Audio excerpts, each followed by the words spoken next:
Hi students, आज का जो हमारा टॉपिक है वो हेरन्स फॉर्मूला है। अब तक आप पढ़ चुके हो डिफरेंट शेप्स की फिगर्स के बारे में। आपने पढ़ा स्क्वायर, रेक्टेंगल, ट्रायंगल और क्वाड्रिलेटरल्स को बहुत डिटेल में पढ़ा। स्क्वायर के बारे में हमने सीखा कि ये एक ऐसी क्लोज्ड फिगर है जिसमें हमारे पास जो ऑल साइड्स हैं वो इक्वल होती हैं। ठीक है, all sides are equal. Rectangle और क्वाड्रिलेटरल, बेसिकली क्वाड्रिलेटरल और रेक्टेंगल जो है वो फोर साइडेड क्लोज्ड फिगर्स होती हैं जिसमें हमारे पास ऑपोजिट एंगल्स इक्वल होते हैं और ऑपोजिट साइड्स भी इक्वल होती हैं। रेक्टेंगल के बारे में हमने पढ़ा था कि इसमें एक एंगल जो होता है वो 90 डिग्री होता है। इसके अलावा ट्रायंगल एक थ्री साइडेड क्लोज्ड फिगर है जिसमें सम ऑफ एंगल जो है वो 180 डिग्री होते हैं। ओके, इसके अलावा आपने सीखा था कि आप इन शेप्स का, इन फिगर्स का एरिया और पेरीमीटर कैलकुलेट कर सकते हो। आपने रेक्टेंगल और स्क्वायर का एरिया और पेरीमीटर कैलकुलेट किया। ओके, अब फॉर एग्जांपल आप अपने क्लासरूम के फ्लोर का एरिया और पेरीमीटर कैलकुलेट करना चाहते हो तो आप क्या करोगे? आप अपने क्लासरूम के फ्लोर पे वॉक करते हो अलोंग द साइड्स, तो जितने एरिया, जितने डिस्टेंस पे आपने वॉक की वो उसका क्या होगा? पेरीमीटर होगा। और क्लासरूम के साइज, जो ओवरऑल साइज है उसका, कंप्लीट साइज है वो, उसका क्या होगा? एरिया होगा। ओके, अब नेक्स्ट है unit of measurement. Unit of measurement वो होता है कि जिस क्वांटिटी, किसी भी क्वांटिटी को हम किस यूनिट में मेजर करते हैं तो वो उसका यूनिट ऑफ मेजरमेंट होता है। अब लेंथ और ब्रेथ को आप मीटर या सेंटीमीटर में मेजर करते हो। इसी तरह area of any plane figure हमारे पास मीटर स्क्वायर या सेंटीमीटर स्क्वायर होता है। अगर आपके पास सेंटीमीटर स्क्वायर में गिवन हो तो आप उसको मीटर स्क्वायर में कन्वर्ट कर सकते हो। सिमिलरली अगर आपको मीटर स्क्वायर में गिवन हो तो आप उसको सेंटीमीटर स्क्वायर में कन्वर्ट कर सकते हो। अब आपको जनरल, हमने एरिया रेक्टेंगल का भी फाइंड कर लिया और स्क्वायर का भी फाइंड कर लिया। अब नेक्स्ट आपसे पूछा जाता है how to calculate the area of triangle. आपके पास एरिया ऑफ ट्राइंगल का क्या फॉर्मूला है? आपको पता है जो एरिया ऑफ ट्राइंगल का जनरल फॉर्मूला है वो हमारे पास क्या है? 1/2 base multiply by height. Means that कि आपको किसी भी ट्रायंगल का एरिया कैलकुलेट करने के लिए दो चीजें रिक्वायर्ड हैं, टू क्वांटिटीज रिक्वायर्ड हैं, बेस और हाइट। बेस और हाइट की वैल्यू अगर आपको गिवन हो तो आप किसी भी ट्रायंगल का एरिया कैलकुलेट कर सकते हो। तो चलिए स्टार्ट करते हैं हम डिफरेंट डिफरेंट टाइप्स की ट्रायंगल का एरिया कैलकुलेट करते हैं। तो फर्स्ट वन है हमारे पास area of right angle triangle. अब हमारे पास फॉर्मूला तो वही है, 1/2 बेस मल्टीप्लाई बाय हाइट, लेकिन अब जो आपके पास ट्रायंगल है वो राइट एंगल है जिसमें हमारे पास एंगल जो है वो 90 डिग्री होता है। ओके, तो ये देखो, ये आपके पास राइट एंगल ट्रायंगल है, ये एंगल आपके पास कितना है? 90 डिग्री के। अब आपके पास नेक्स्ट क्वेश्चन आता है कि आप बेस की क्या वैल्यू लोगे और हाइट की क्या वैल्यू लोगे, क्योंकि आपके पास ट्रायंगल में थ्री साइड्स होती हैं। तो आप क्या करोगे? वो दो साइड्स जिनके दरमियान राइट एंगल लाई कर रहा है उन दोनों में से किसी को आप या तो बेस ले लो या हाइट ले लो, जो आंसर होगा या जो एरिया होगा वो सेम होगा। अब आपके पास अगर आप 12 सेंटीमीटर को बेस लेते हो और 5 सेंटीमीटर को हाइट लेते हो तो आपके पास एरिया क्या आ जाएगा? 30। लेकिन अगर आप वाइस ऑपोजिट करते हो कि बेस आप 5 सेंटीमीटर ले लेते हो और हाइट आप 12 सेंटीमीटर ले लेते हो तो वो भी आंसर सेम होगा, which is 30 centimetre square. That's how you will calculate the area of right angle triangle. आपने क्या करना है? आपने वो दो साइड्स लेनी है जो जिनके दरमियान राइट एंगल लाई कर रहा होगा। ओके, ये आपके पास राइट एंगल है, आपने ये साइड ले ली और एक ये साइड ले ली। ओके, देन आपने इन दोनों को या तो विड्थ रख लिया या फिर आपने बेस रख लिया। ये बेस रख लिया या हाइट रख लिया तो आपके पास क्या आ गया? एरिया ऑफ ट्रायंगल आ गया। ओके, नेक्स्ट अगर आपके पास इक्विलेटरल ट्रायंगल हो तो आप उसका एरिया कैसे कैलकुलेट करोगे? आपके पास फार्मूला तो वही है 1/2 बेस मल्टीप्लाई बाय हाइट। तो आप calculate area of equilateral triangle का किस तरह कैलकुलेट करोगे? इक्विलेटरल ट्रायंगल एक ऐसी ट्रायंगल होती है जिसकी ऑल साइड्स होती हैं वो इक्वल होती हैं। Okay, all sides are equal.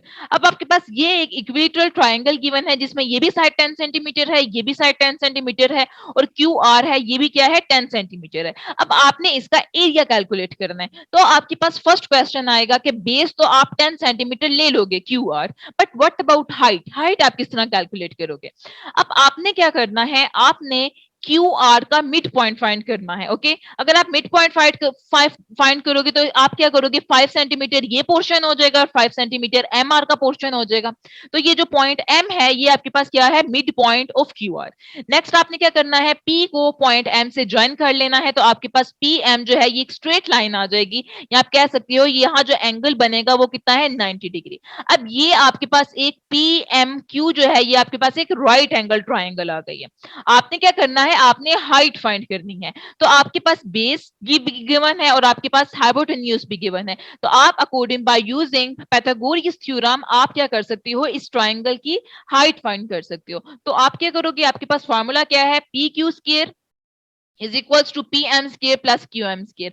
अब आपको पता है कि ये इक्विलेटरल ट्राइंगल है, तो इसकी जो दो साइड्स हैं वो क्या होंगी, इक्वल होंगी। तो ये आपके पास P M Q M is equals to M R which is 10 centimetre, और आपके पास ये जो एम आर है, लाइक ये जो आपके पास क्यू एम है इसका आप हाफ ले रहे हो, तो आपके पास क्यू एम क्या आ जाएगी, 5 आ जाएगी। ओके, क्यू एम आपके पास 5 आ जाएगा और एम आर भी क्या कितना आ जाएगा, 5 आ जाएगा। ओके, तो नेक्स्ट आप इसको सॉल्व करोगे तो आपके पास पी एम की जो वैल्यू है पी एम स्केयर वो आपके पास कितना आ जाएगा, 75 आ जाएगा। जब आप इसका स्केयर रूट कैंसिल करोगे पी एम स्केयर का, तो आपके पास क्या आ जाएगा, 5 into square root of 3 centimetre of PM. ठीक है, ये आपके पास पीएम की लेंथ आई है, नॉट एरिया। अब ये जो वैल्यू है ये बेसिकली क्या है, हाइट ऑफ दैट ट्रायंगल। अब आप क्या करोगे, इस वैल्यू को फार्मूला में प्लेस कर दोगे और बेस आपके पास 10 सेंटीमीटर आ जाएगी। तो आपके पास जो एरिया ऑफ इक्विलेटरल ट्रायंगल है वो क्या आ जाएगा, 25 into square root of 3 centimeter square. So that's how you will calculate the area of equilateral triangle. And what about area of isosceles triangle. अगर आपको आइसोसेलेस ट्रायंगल गिवन हो जिसकी सिर्फ दो साइड्स इक्वल होती हैं और तीसरी जो होती है वो अनइक्वल साइड होती है, तो आप फिर कैसे एरिया कैलकुलेट करोगे। अब ये देखो, ये आपके पास एक इक्विलेटरल ट्रायंगल है, ये साइड भी आपके पास 5 सेंटीमीटर है और ये साइड भी आपके पास 5 सेंटीमीटर है, और जो रिमेनिंग साइड है वो क्या है, 4 सेंटीमीटर है। ठीक है, 4 सेंटीमीटर अगर ये पोर्शन है तो इसका मतलब है पी जेड भी कितना है, 4 सेंटीमीटर। तो ये जो एक्स जो आपके पास वाई जेड है ये कितना आ जाएगा, 8 सेंटीमीटर। ओके, अब आपने एरिया कैलकुलेट करना है, आपके पास बेस तो आ जाएगी, अगेन आपने हाइट फाइंड करनी है तो आप प्रीवियस मेथड ही यूज करोगे। आप मिड पॉइंट, बेस का मिड पॉइंट फाइंड करोगे विच इज एम, क्यू को एक्स को आपने पी से ज्वाइन कर लेना है, तो आपके पास एक्स पी क्या आ जाएगी, हाइट आ जाएगी। अब ये आपके पास जो एक्स वाई पी है ये एक आपके पास राइट एंगल ट्राइंगल आ जाएगी। इस बाय यूजिंग पाइथागोरस थ्योरम आप क्या कर सकते हो, इसका इसकी हाइट फाइंड कर सकते हो। अब आप क्या करोगे, आपके पास वाई पी जो है वो पी जेड है। ठीक है, तो ये आपके पास which is equal to 1/2 Y, तो ये आपके पास कितना आ जाएगा, 4 सेंटीमीटर। अब आपने पाइथागोरस थ्योरम यूज करना है which is X P square is equal to X Y square minus Y P square. आप वैल्यूज प्लेस करोगे तो आपके पास जो एक्स पी की वैल्यू आ जाएगी वो 3 सेंटीमीटर आ जाएगी, मींस दैट आपके पास ये जो हाइट है ये कितनी है, 3 सेंटीमीटर। अब आपने क्या करना है, इसमें बेस की वैल्यू पुट करनी है विच इज 8, क्योंकि 4 सेंटीमीटर ही यही पोर्शन था और 4 सेंटीमीटर ही यही पोर्शन था, और ये सम अप करके आपके पास 8 सेंटीमीटर आ जाएगा। जब आप इसको मल्टीप्लाई करोगे तो ये आपके पास 2 4 8 हो जाएगा और 4 3 12, तो आपके पास एरिया ऑफ जो आइसोसेलेस ट्राइंगल है वो कितना आ जाएगा, 12 centimetre square. So that's how you will calculate the area of isosceles triangle. अब आपके पास नेक्स्ट कौन सी ट्राइंगल रह गई है, नेक्स्ट स्केलिन ट्राइंगल है। अब आप स्केलिन ट्राइंगल का एरिया किस तरह कैलकुलेट करोगे। हमें पता है कि स्केलिन ट्राइंगल एक ऐसी ट्राइंगल है जिसकी तीनों साइड्स होती हैं वो डिफरेंट होती हैं, तीनों साइड्स की जो लेंथ है वो डिफरेंट होगी। अब आपके पास हाइट किस तरह आएगी और एरिया किस तरह आएगा। अब सपोज करो कि आपके पास एक ट्राइंगुलर पार्क है जिसकी साइड जो है वो 40 मीटर, 32 मीटर और 24 मीटर है। अब आपको पता लग गया कि ये जो तीनों साइड्स हैं ये डिफरेंट हैं। अब आप इसकी हाइट किस तरह कैलकुलेट करोगे। अगर आपके पास हाइट होगी तो ही आप उसको फॉर्मूला में प्लेस करके उसका एरिया कैलकुलेट कर सकते हो। अब हमारे पास इस तरह की जो हमारे पास ट्राइंगल आ जाती है जिनमें हमारे पास तीनों साइड जो है डिफरेंट होती है, जिसमें आप एरिया के लिए हाइट कैलकुलेट नहीं कर पाती हो, तो हमारे पास जो नेक्स्ट जो ऑप्शन रह जाती है वो है हेरन्स फार्मूला। हेरन एक साइंटिस्ट था जिसका इंटरेस्ट जो था वो अप्लाइड मैथमेटिक्स में था। वो बेसिकली एक मिस्र में रहने वाला एक साइंटिस्ट था, उसको मैथ में बहुत इंटरेस्ट था। उसने हमें एक फार्मूला दिया, हेरन्स फार्मूला, जो कि हमें एरिया ऑफ ट्राइंगल को कैलकुलेट करने में हेल्प करता है। इस फार्मूला को हम क्या कहते हैं, हीरोज फार्मूला भी कहते हैं। ओके, अब ये हमारे पास क्या है, इससे हम एरिया ऑफ ट्राइंगल किस तरह कैलकुलेट कर सकते हैं, square root of S into S minus A, S minus B and S minus C. A B और सी जो है ये आपके पास क्या है, साइड्स ऑफ ट्राइंगल है, और एस जो है वो आपके पास क्या है, सेमी पेरीमीटर। पेरीमीटर का क्या है, बेसिकली उसका किसी भी फिगर का total area, total size. For example अगर आपके पास ये ट्राइंगल है तो ट्राइंगल को यहां से आपने स्टार्ट करना है और यहाँ पे अगर आप एंड करोगे तो ये तमाम साइड्स का सम आप आ जाएगा। ठीक है, हमें क्या चाहिए, सेमी पेरीमीटर। तो आप इन तीनों साइड्स के सम को अगर 2 पे डिवाइड कर दो तो आपके पास क्या आ जाएगा, एस आ जाएगा। Okay, so that's how you will calculate the value of S. अगर आपके पास इस एस आ गया तो आप S minus A, S minus B और एस माइनस सी फाइंड करोगे, फिर आप इसको वैल्यूज को प्लेस करोगे और आपके पास एरिया ऑफ ट्राइंगल आ जाएगा। ये एरिया ऑफ ट्राइंगल, ये फॉर्मूला जो है ये किसी भी ट्राइंगल के लिए यूज किया जा सकता है। ओके, अब हम इसको स्टेप बाय स्टेप सीखेंगे।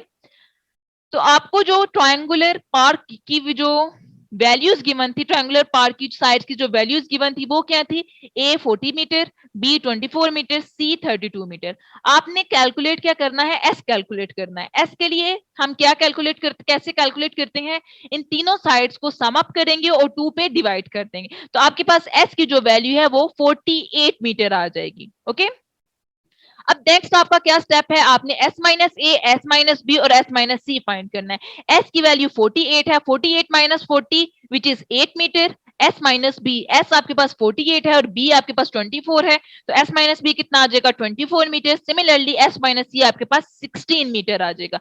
अब आपने s भी कैलकुलेट कर लिया, s माइनस ए भी कैलकुलेट कर लिया और s माइनस बी और s माइनस सी भी कैलकुलेट कर लिया। आपने इन वैल्यूज को प्लेस करना है तो आपके पास क्या आ जाएगा, एरिया ऑफ ट्राइंगल आ जाएगा। एरिया ऑफ ट्रायंगुलर पार्क या एरिया ऑफ स्केलीन ट्रायंगल वो कितना आ जाएगा, 384 metre square. Okay, so that's how you will calculate the area of scalene triangle. ये फार्मूला जो है ये सिर्फ स्केलीन ट्रायंगल के लिए नहीं यूज किया जा सकता, बल्कि हर तरह की ट्रायंगल के एरिया के कैलकुलेशंस के लिए यूज किया जा सकता है। अगर आपके पास हाइट ना हो तो आप ये फार्मूला यूज कर सकते हो। ओके, अब आप देखो कि 32 स्क्वायर प्लस 24 स्क्वायर आप लेते हो तो आपके पास 1600 आ जाता है। 1600 किसके इक्वल होता है, 40 स्क्वायर के इक्वल है। तो इसका मतलब ये है कि ये जो ट्रायंगुलर की, ये जो पार की जो साइड्स हैं, ये आपके पास कौन सा एंगल बनाती है, राइट ट्रायंगल बनाती हैं, क्योंकि दो साइड्स का जो सम है वो थर्ड साइड के इक्वल आ रहा है। इट्स मींस दैट कि जो इस ट्रायंगल की, इस ट्रायंगुलर पार्ट की जो लार्जेस्ट साइड है वो BC है, विच इज 40 मीटर। इसका मतलब है अगर ये हाइपोटेन्यूज है तो जो एंगल है वो किसके दरमियान लाई करेगा, AB और AC के, विच इज 90 डिग्री। सो आप AB और AC को हाइट या बेस ले सकते हो। ठीक है, और ये इन वैल्यूज को अगर आप फार्मूला में प्लेस करोगे तो आपके पास अगेन वही आंसर आएगा जो आपने हीरोज फार्मूला या हेरन्स फार्मूला से कैलकुलेट किया था। ओके, सो आपने इसका मतलब ये सीखा कि अगर आप area of triangle heroes formula या हेरन्स फार्मूला से कैलकुलेट कर लो या ट्रायंगल एरिया ऑफ ट्रायंगल के बेसिक फार्मूला से कैलकुलेट कर लो, आंसर आपका हमेशा सेम रहेगा। ओके, बट हीरोज फार्मूला आप मोस्टली तब यूज करते हो जब आपके पास जो साइड्स गिवन हो, लेंथ या बेस नहीं गिवन होती, हाइट या बेस नहीं गिवन होती। ओके, अब आपको क्या गिवन है कि find equilateral triangle with side 10 centimetre, isosceles triangle with unequal sides 8 centimeter and each equal side as 5 centimeter। अब आपने यही जो है वैल्यूज के साथ आपने बेसिक फार्मूला से एरिया ऑफ ट्रायंगल फाइंड किया था। अब आपने हेरन्स फार्मूला यूज करके इनका एरिया कैलकुलेट करना है और चेक करना है कि दोनों आंसर्स क्या, दोनों मेथड से आंसर सेम है या नहीं। अब हमें पता है इक्विलेटरल ट्रायंगल में तीनों साइड जो होती हैं वो सेम होती हैं, ए भी सेम, बी भी सेम और सी भी सेम। ठीक है, अब आपने s माइनस ए, इसका मतलब है s माइनस ए, s माइनस बी और s माइनस सी भी क्या होंगे, इक्वल होंगे। तो आपने क्या करना है, सबसे पहले s कैलकुलेट करना है। s की वैल्यू क्या है, sum of the all sides a plus B plus C divided by 2। तो a आपके पास 10 प्लस 10 प्लस 10 आ जाएगी डिवाइडेड बाय 2, तो ये आपके पास 30 डिवाइडेड बाय 2 आ जाएगा विच इज इक्वल्स टू 15। ठीक है, इसका मतलब ये है s की वैल्यू क्या आ गई, 15 आ गई। s में से आपने a माइनस करना है तो आपके पास क्या आ जाएगा, 15 माइनस 10 इज इक्वल टू 5। इसका मतलब ये है कि s माइनस ए, s माइनस बी और s माइनस सी की क्या वैल्यू होगी, 5 होगी। अब आपने इसको एरिया में, एरिया ऑफ ट्राइंगल में प्लेस करना है which is s into s minus a, s minus b, s minus c। Okay, अब आप क्या करोगे, s आपके पास क्या आ गया, 15 आ गया, s माइनस a भी 5 है, s माइनस बी भी 5 है और s माइनस सी भी 5 है। अब आपने इनको मल्टीप्लाई करना है और आपके पास क्या आ जाएगा, एरिया ऑफ ट्राइंगल आ जाएगा। अब आप क्या करोगे, 15 मल्टीप्लाई बाय 5 मल्टीप्लाई बाय 5, तो ये आपके पास कितना आ जाएगा, 25 into square root of 3 centimetre square. अब आपने देखा कि आप basic angle, basic area of triangle से कैलकुलेट करो या हीरोस फार्मूला से कैलकुलेट करो, आपके पास आंसर सेम आएगा। तो ये था हमारे पास इक्विलेटरल ट्राइंगल का area by using herons formula. Next आप सॉल्व करते हो isosceles triangle which is having unequal sides 8 centimetre और इक्वल साइड्स क्या है 5 सेंटीमीटर। तो आप सपोज कर लो ए और बी क्या है 5 सेंटीमीटर और आपके पास जो सी है वो क्या है 8 सेंटीमीटर। आपने क्या करना है, एस फाइंड करना है। एस के लिए आप क्या करते हो, इन तीनों साइड्स को एड अप कर लोगे डिवाइडेड बाय 2। तो आपके पास ये 8 प्लस 5 आ जाएगा, तो डिवाइडेड बाय 2, 8 प्लस 5 तो ये आपके पास आ जाएगा 18 डिवाइडेड बाय 2। तो ये आपके 18 को 2 पे डिवाइड करोगे तो ये आपके पास s जो है वो कितना आ जाएगा, 9 आ जाएगा। ठीक है, अब आपने s माइनस ए, s माइनस बी और s माइनस सी फाइंड करना है। 9 माइनस 8 आपके पास आ जाएगा 1, s माइनस बी आपके पास 9 माइनस 5 करोगे तो 4 आ जाएगा और सिमिलरली s माइनस सी भी कितना आ जाएगा, 4 आ जाएगा। अब आपने इसको एरिया ऑफ ट्राइंगुलर में प्लेस करना है। s आपके पास क्या है, 9 है, s माइनस ए 1 है, s माइनस बी और s माइनस सी आपके पास कितना आ जाएगा, 4 आ जाएगा। तो अब आप इसको मल्टीप्लाई करोगे और इसको कैलकुलेट करोगे तो आपके पास area of isosceles triangle by using Heron's formula आ जाएगा। Okay, which is equals to 12। तो 12 का अगर आप स्क्वायर रूट लोगे तो आपके पास कितना आ जाएगा, 2 इंटू स्क्वायर रूट ऑफ 3। ठीक है, और यही आपने बेसिकली कैलकुलेट करना था। So that's how you will calculate the area of triangle by basic formula और by Hero's formula। तो स्टूडेंट्स ये था हमारा आज का लेक्चर। आई होप आपको इसकी अच्छे से समझ आ गई होगी।